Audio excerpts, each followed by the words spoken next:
Hapa jijini Dar es Salaam, halmashauri ya manispaa ya Kinondoni imewakumbusha wafanyabiashara wote katika halmashauri hiyo kuhakikisha wanakamilisha utaratibu wa ulipaji ushuru tozo pamoja na ulipaji wa leseni za biashara katika kipindi cha kuelekea mwishoni mwa mwaka wa fedha. Hamisi Suleiman ametuandalia taarifa ifuatayo. Tunaomba sana watu watumize nafasi kuanzia tarehe 1 mwezi huu wa 4 tulioanza kwenda mpaka mwisho wa mwaka ambao ni tarehe 30 wa mwezi wa 6. Una bango lako lipia, una leseni yako lipia. Pia tuna swala zima la service levy.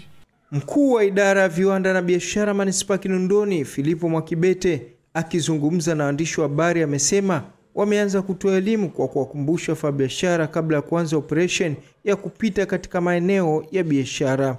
Sasa tunakumbushana ili kuepusha usumbufu ambao wanaweza kaupata, kwa sababu kabla hatujafanya ukaguzi na operation, basi tunapenda kumwelimisha mteja kwa kumkumbusha kwamba hakikisha analipa tozo za serikali kwa mujibu wa sheria na taratibu, lakini wahakikishe wanazingatia zile sheria na taratibu pia za kutokupiga mziki sana kwenye jamii ambayo inawazunguka, kwa sababu biashara lazima iangalie na ustawi wa watu wengine.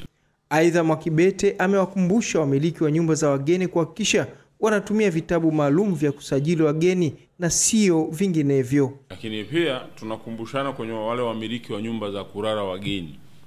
Tuna vitabu vya manispaa ya Kinondoni. Usinunue kitabu stationary.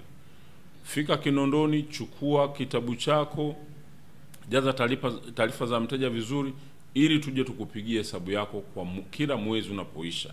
Sasa si vema tukaanza kutumia utaratibu wa ukaguzi. Hebu anza kujikagua mwenyewe kabla sisi hatujafika kwenye swala zima la ukaguzi. Hamisi Suleiman, Channel 10, Dar es Salaam. Asante Hamisi Suleiman kwa taarifa hiyo, na sasa tuangazie habari za michezo na burudani.